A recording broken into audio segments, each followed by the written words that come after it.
الله أكبر الله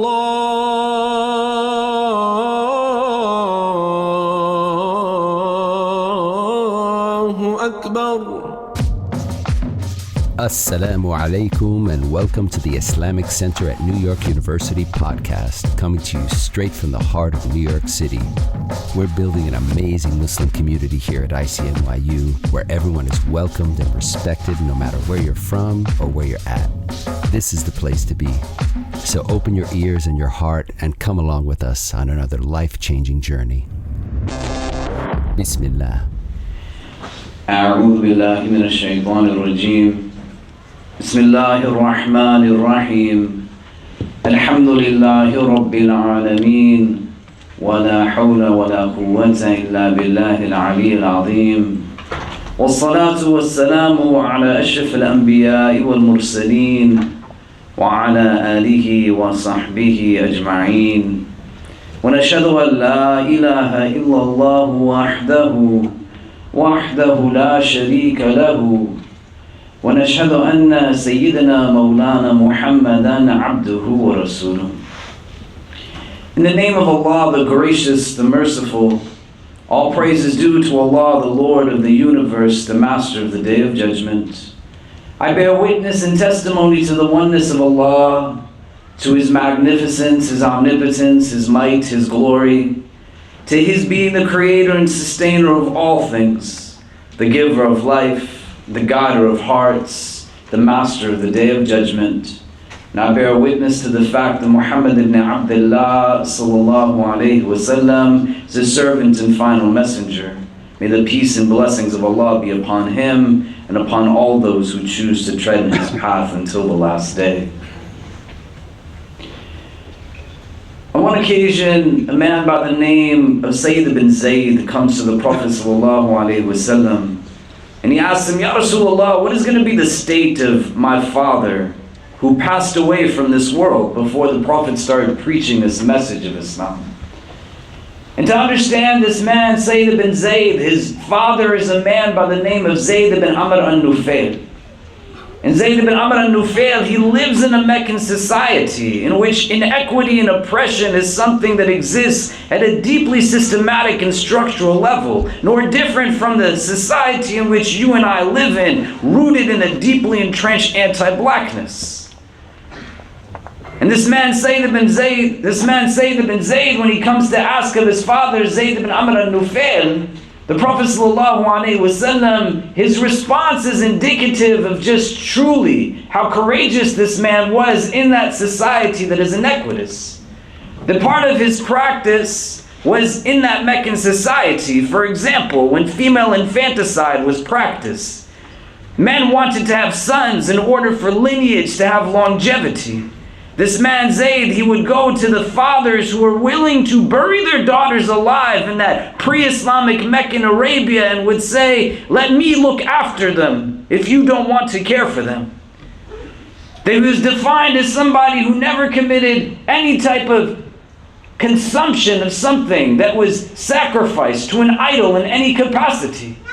He was known as being one that was Hanif, affirming an idea of Tawheed before Sharia came down.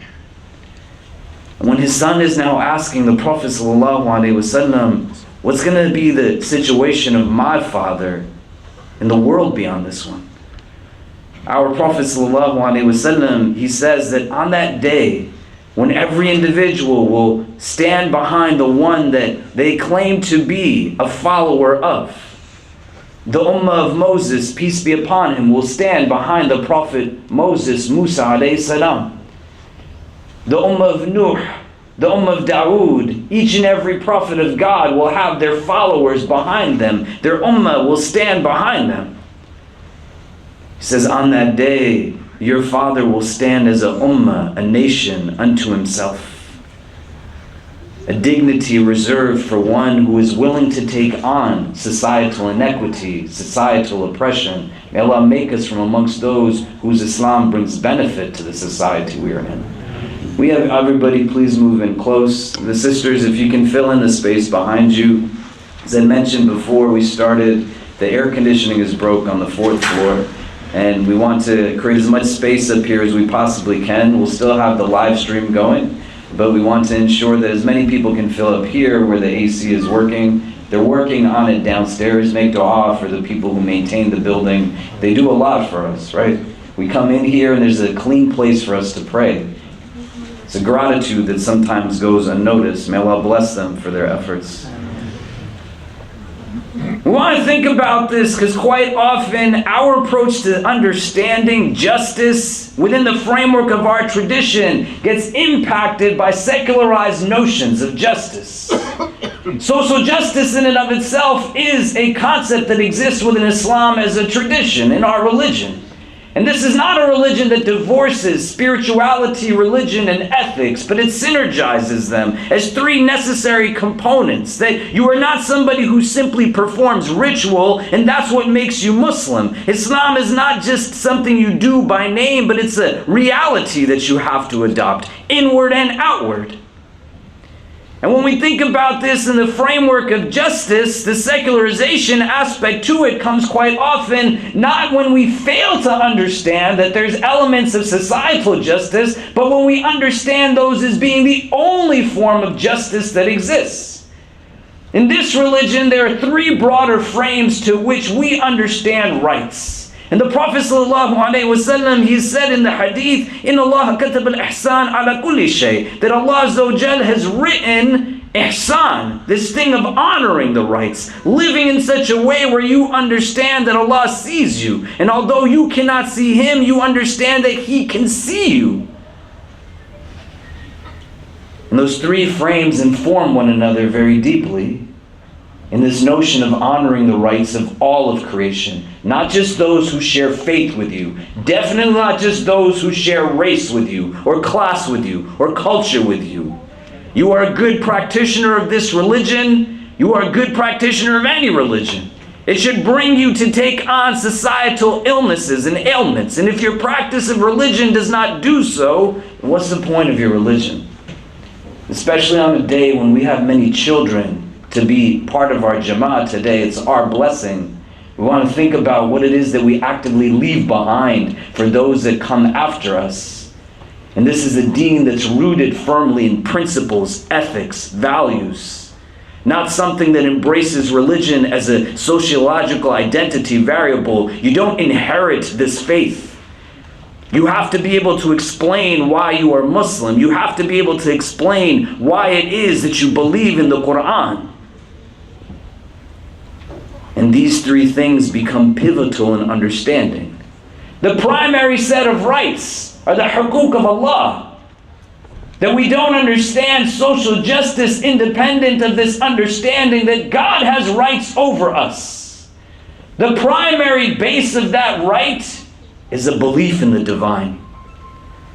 And thereafter, the second frame of the haqq that Allah has over each of us is that we fulfill the commands and we stay away from the prohibitions. This is a right that the divine has over us. The hukuk of Allah are not quite often given to us in a way that is deeply resonant because we are taught things as young children, if we are born into Muslim families, like fard and haram, before we are taught who Allah is to us. The emphasis on theology is not meant to be something that becomes divisive in its own form of xenophobia and racism, where I'm going to be suspect of you because I don't know what your aqidah is. Somebody who teaches you theology in that way, they're already adopting a mindset that is rooted in where I come from is better than you. That's a shaitani theology. You want to have a robust theology in the monotheism of Islam. One that teaches you to see what is inherently good within someone rather than seeing why I might be distant from them.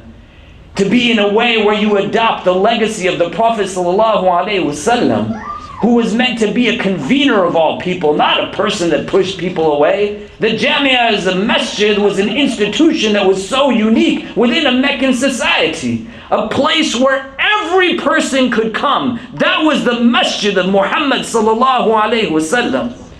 And the Meccan people, the people of the Hijaz, they had never seen something like this before. You mean people of any race, I can stand next to somebody who was a slave. I can stand next to somebody whose skin is black. There are women that are allowed to come to this space. Anybody can come. But to celebrate Allah, to be able to give a young person that is still the child that is within you at your elderly age. And this is the difficulty that many of us have as we grow, that we're not able to raise the children in front of us because we haven't raised the children that are within us. We exist in a form of infancy inwardly. And this thing of the haqooq of Allah becomes integral in being able to understand this broader framework of justice. Because if it's easy to deny the rights that Allah has over us, to not honor the commandments, all of them, not just the ones that exist in a way that are about outwards, but inwards, the commandments and the prohibitions that you stay away from, inclusive of, I will not drink this or eat this or smoke this, but I'm also going to control this tongue that is between my lips. I will not speak words of arrogance and condescension. I will not hold my tongue back to give salams to each and every person that is around me. The haqooq of Allah is 1/3 of justice in our tradition. The second prism of justice in our tradition is the haqooq of the souls that we have. That you are not just this physical body, this being that exists in this worldly plane and realm. You have a ruh that makes you distinct from everything else that exists. In the Quran it says that minhum, from amongst them, are who? The ones that are what? Zalim. They are doing dhulm, oppression, injustice, li nafsi, against themselves. You can't take care of other hearts if you're not taking care of your own heart. And what might seem at a surface level that I'm taking care of me is really I'm just taking care of the physical me. And there's a synergy between these two things, because there's nothing that Allah will ask you to do or tell you not to do that is going to be damaging for your soul. It's not within a theology that is distinct from our tradition. Don't think about it in ways where you throw your back against the wall and engage in also a simplistic idea that says that just because I have the identity variable, that means that I'm good. The right that the ruh has over us is that we take in state into consideration because it's going to exist beyond the time that this body traverses this earth. The physical self that you have right now, that's not going to be what moves forward. There's a brother I was talking to at Iftar on the day of Arafah, and he was saying that he is now 33 years old. And somebody told him that this is the prime age, that when you are in Jannah, we will all be around this age in our mid-30s. May Allah make us people of Jannah. And as we were talking, he said, I want to try to lose as much weight as I can. And I said, why? He said, I don't want to be fat in Jannah. And I said, you're not going to exist in Jannah the way you physically exist at that age in this world. He was like, are you sure? I'm like, yeah, man, I'm pretty sure.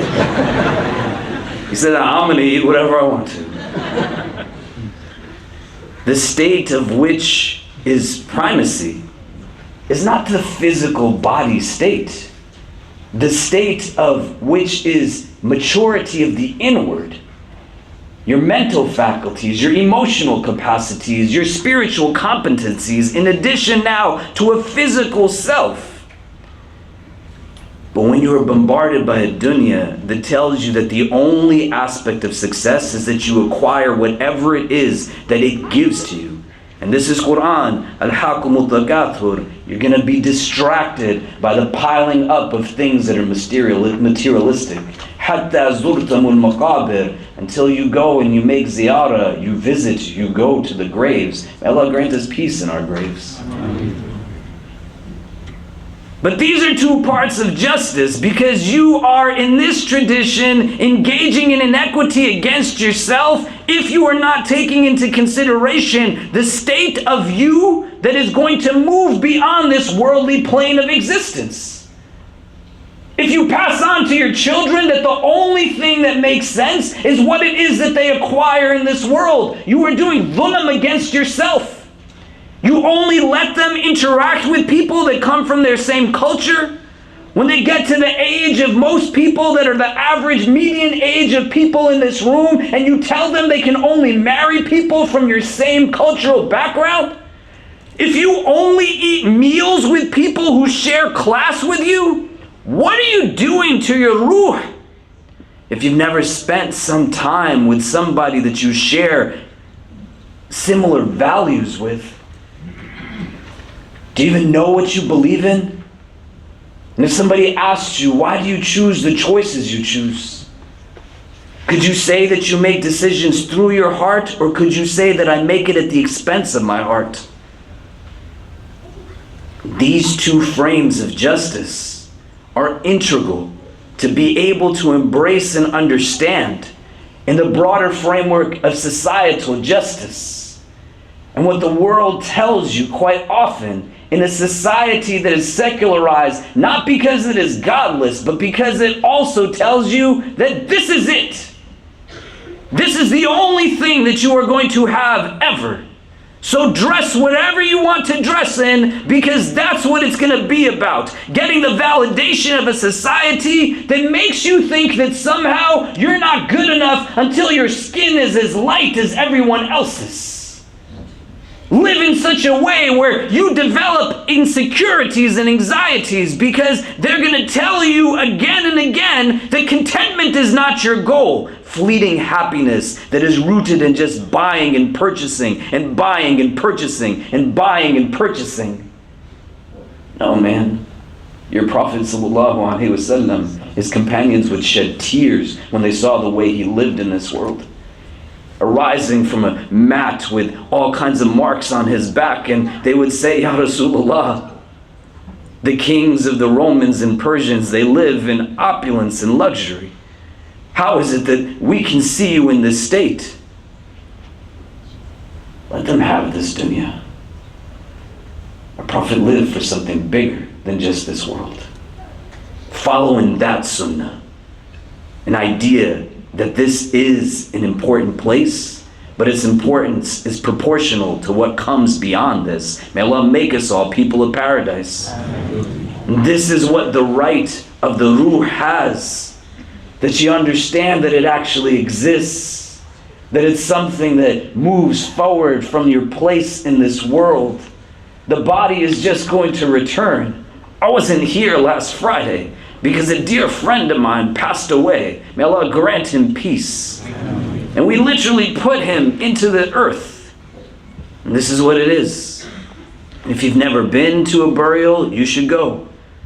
One, to honor again the rights that your sisters and brothers have over you, but to fundamentally understand that this is the reality. That body that you spend so much time just over stressing about, it's just going to return to the dirt from which it was made. All of those things that you compile and pile up again and again and again, sitting in various parts of your home that you don't even remember that you own them, none of it's going with you to that place. And what's going to move forward? And how do you understand that you have a right over yourself? And when you sit in a classroom, or you sit in a workplace meeting, or you sit in a place where everybody's telling you it's just dunya, dunya, dunya, these two frames of justice get thrown out the window. There are rights that Allah has over us. There are rights that our soul has over us. And then this becomes now the third frame. Huquq al-ibad. The rights of creation. And it's not something to just leave aside. You live in a city that's part of a state that's within a broader country that in the last week gives indication that its largest branches of legislation could care less about minority experience in this country. If you are sitting in this room and you are not black, you have no idea what it means to be a black person living in the United States, let alone in the entire world right now. And a recognition and understanding that as a Muslim person, if you don't really reflect on the hukuk of Allah, the rights of Allah, and what it means to honor the commands and negate the prohibitions, if you don't think about the haq that your ruh has over you and what it's going to be when you stand in front of the world beyond this one. Somebody asks you why you should care about affirmative action, because you're going to one day stand in front of God on the day of judgment. And if in your generation things were being stripped away from an underprivileged demographic already, and you didn't do anything to try to fix it, what is the point of your Islam? Why are you Muslim? If you're in a place where you can intellectualize somebody's struggle, and the idea of being able to ensure that the rights of creation are honored necessitates understanding where and how our theology is important in all of this. Because we are not people who do what's right simply in pursuit of a result. We do what's right because it's the right thing to do, whether or not the result in and of itself is something that is actually acquired. They didn't stand at Badr because they thought they were going to win Badr. They stood at Badr because they were supposed to stand at Badr. Zayd ibn Amr al-Nufail, who stands as a ummah unto himself, he didn't save every young girl from female infanticide, but he saved as many as he could. Zayn al-Abidin, the grandson of the Prophet ﷺ, a person who they only knew the poor people in his community were getting food delivered to their places of residence late at night after he passed from the world, was because after he passed, the food stopped being distributed. You're not going to be able to feed every hungry person, but why aren't you feeding any? You're not going to be able to ensure that every single person's rights are restored, but why aren't you doing what you can to help a little bit of them? And the recognition of this religion is that it's not just something that you study books of Aqidah that were written centuries ago. The practice of this religion is meant to be transformative inwardly. When you start your businesses, make sure that you are hiring equitably. When you are in a place where you build institutions and organizations, make sure that when you are doing so, you recognize the need to have diversity, not in a way that is a checkbox, but the diversity appeal of this religion is understanding there's a value to everyone's presence. You learn about the struggles of others by being with them. The days of Hajj are still upon us. Majestic gathering of people from all over the world, because that's what Allah's gatherings are based on, letting people in, not keeping them out, and allowing for real love, mahabbah, to be the basis of all of this. I have had the FBI visit me in my home on numerous occasions. I went to Turkey some months ago, right after the earthquake. We raised $1 million for the people of Turkey, mashallah. I'm so proud of all of you. Getting onto the plane, gave my ticket to the agent, and immediately a voice called behind me, Khalid Latif. I turned around, 4 federal law enforcement officers are waiting to talk to me. Look at me. Why do they need 4 people to hold me down?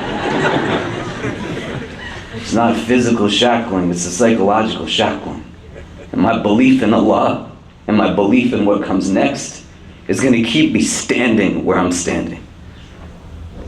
And as they engage and they talk in whatever ways they do, and when I come off of the plane too, back into this country, both sets, same things. Literally, what you're doing is so admirable. This conversation is so ridiculous. The realities of being detained, surveilled, profiled, I could tell you in deep detail. I still can't tell you what it's like to be a black person living in this country. And I can tell you, definitively though, many of us in this room contribute to the oppression that our black brothers and sisters face. And until you're willing to acknowledge that the privilege you get from the same systems that hold them down are things that you are willing to let go of, is going to keep going, man. And as Muslims, we have to do it differently. I buried a friend of mine last week who is not older than the eldest of peoples in this room. He's in the age demographic of a lot of you. And you think about when Allah blesses you with the day in front of you, why did He bless you? What is it that I'm going to do with this time? The wealth, the knowledge, the networks, the community. And how do I do it in pursuit of a recognition of how these three frames of justice are all intertwined? The rights of Allah, the rights that my inner self has over me, and the rights of all creation. Not just any one bucket by itself, but all three of them together are the three frames of justice that this deen teaches its practitioner. May Allah make us all people of justice. أقول قولي هذا واستغفر الله لي ولكم ولسائر المسلمين فاستغفروا إنه هو الغفور الرحيم.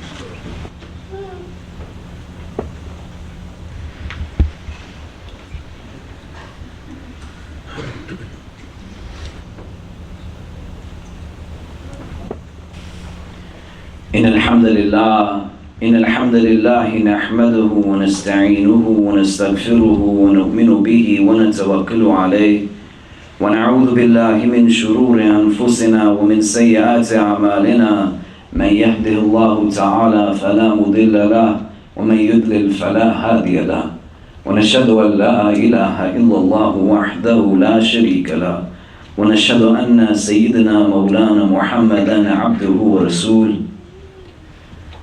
A lot of people are going to get hurt by these things. And if it's not you and I as Muslims who are a source of healing, then who else is supposed to be a source of healing? When you think about why you have to do well in your classes in pursuit of your degrees, think about those who are other than you that are not afforded the same ability to sit in the seats that you sit. When you think about if the job you're going to take is going to be the one that paralyzes you in your skill set to just help wealthy people make more, or that you can use your ingenuity and skills to make wealth as a means to then build something that is much bigger strategically. Do what you need to do to leave this world in a state better than what you found it in. Allah is going to balance it all out altogether. That's His commitment, His promise. This is what a day of judgment is for, to make everything balanced. Because I love each of you so much. My concern is that when you stand in front of Allah, how will you answer why you didn't do what you had the ability to do? Whose system of ethics are you making your decisions based off of? What ideology of values are present in your choices?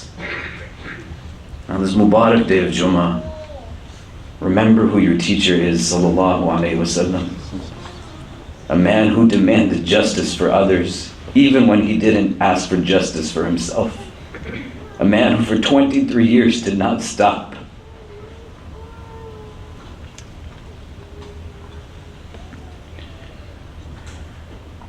Allah has given us so much, man.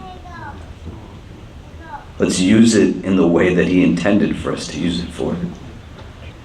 Inna Allah wa malaikatahu yusalluna ala nabi ya ayyuha alladhina amanu sallu alayhi wa sallimu taslima.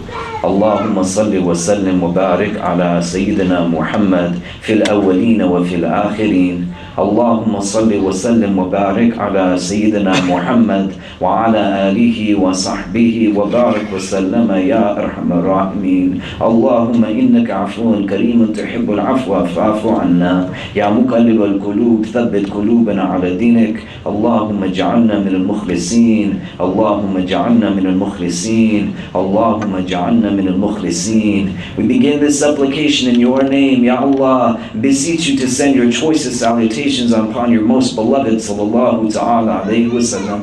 We ask that you shower your infinite mercy upon this gathering, granting each and every one who is present here and our loved ones only the best in this world and the best in the next. We ask, Ya Allah, that if all of us are meant to be together only at this time, at this place, whether we are young or old, male or female, regardless of our race, our ethnicity, our social class, our country of origin, our cultural heritage, whether we are Muslim or come from a different walk of life, Ya Rabbi. If our individual hearts are meant to be in the presence of all other hearts that are gathered here only at this time, at this place, then gather us all together again in the best of places in the world beyond this one. Increase us, Ya Allah, in all that is good. Increase us in courage, compassion, and confidence. Protect us from affliction, anxiety, and anguish. Remove from our hearts any feelings of bitterness, jealousy, animosity, or envy towards any of your creation. Grant us hearts that are filled with understanding and hope. Hearts that are drawn towards things of real goodness and beauty. Hearts that find themselves deep in your remembrance. For indeed in your remembrance do hearts find rest. Make things easy, Ya Allah, for all those who will be impacted by the decisions that this country has let run flourish in this past week. Allow for all of us who are gathered here and for those that will come after us into generations upon generations to be those who live in pursuit of real justice for your creation. Never make us from amongst those who partake in acts of injustice against people of any background, Ya Allah. And forgive us when we don't do all that we are able to do. Help us to honor the rights that you have over us. Give us a sound and strong iman, Ya Rabb. Make us those who feel not just your presence, but the presence of your love, the presence of your mercy. Help us to feel the light that true iman can only offer. And let it be the basis, the foundation of everything that we do in this world while we still have the time to do things. Make us those who follow your commands and stay away from the things that you prohibit. And when we make decisions and choices, let us understand that who it is that we are and the things that we decide to do will definitely impact all those who are around us, whether we want to acknowledge and admit it or not. Make us those who honor the rights that ourselves have over us, and to always remember that every step that we take in this world will bear impact on our place in the world beyond this one. Make us people of Jannah, Ya Rabbi, and those whose actions, decisions, choices in this worldly state bear evidence of a belief that there is a world beyond this one. Help us to be those who honor the rights of our neighbors, those that we share community with. Make us those who never forget the widows, the orphans, the refugees, the incarcerated, those who have little or no health care at all. The undocumented people who right now are longing to be with their children, but their children are locked in cages at our borders. Asylum seekers who live in tents outside in the streets of our city. As politicians bicker back and forth in a facade of trying to do what is right. Help us to understand and remember, Ya Allah, that political power is not the only source of power, and that you, Ya Rabb, are the source of ultimate and absolute power. Make us those, Ya Allah, who use our privilege, our power, everything that you have given to us, never to be something that only does good for us, but as a means and benefit for the people around us. Help us to live our Islam in such a way, Ya Allah, that it brings benefit to this world. Make things easy, Ya Rabb, for all those who have to deal with the consequences of our being silent when we should be speaking, of our decisions that are really only done so that we might feel something good for ourselves, knowing fully that it's going to cause pain and hurt to someone else. Protect us always from hearts that are not humble, tongues that are not wise, and eyes that have forgotten how to cry. Forgive us for our shortcomings and guide and bless us all. ربنا تقبل منا إنك أنت السميع العليم وتب علينا يا مولانا إنك أنت التواب الرحيم وصلى الله تعالى على خير خلقه محمد وآله وصحبه أجمعين برحمتك يا أرحم الراحمين وأقم الصلاة. We hope you enjoyed our podcast. If you're inspired by the work that we're doing at the IC and want to help keep it going, subscribe to our podcasts, follow us on social media, Donate to help support us at ICNYU.org, and most importantly, keep us in your continued du'as. Until next time, inshallah. Assalamu alaikum.